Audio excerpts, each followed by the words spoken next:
kayong mga lawyers, mga law din, yung nasa taas yung blue, ang facts ng nangyari kahapon. Yang pula ang batas. Sino ang dapat nasunod? Yung batas, yung pula, or yung blue na boxes? Hindi ba? Pagmasdan yung mabuti, tingnan ninyo, magkatugma ba? Article 59 yan ng Rome Statute, meron pong arrest proceedings.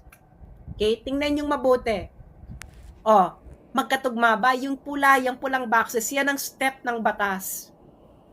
Nakita nyo na. Sige nga, magkakatugma yung fact doon sa law? Magkatugma? Hindi ba? Hindi? So, kung yung facts ay hindi sumang-ayon sa batas, anong mangyayari? Tama lang yung inaresto si Digong. Yun lang yung nag-check. Pero after that, wala na. Tama?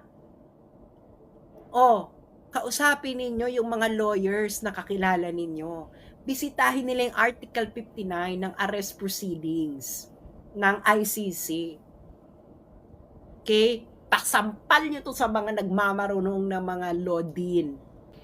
Ano dyan ang sumang-ayon sa ICC, arrest proceedings? Yung una lang, arrest. After ng arrest, wala na.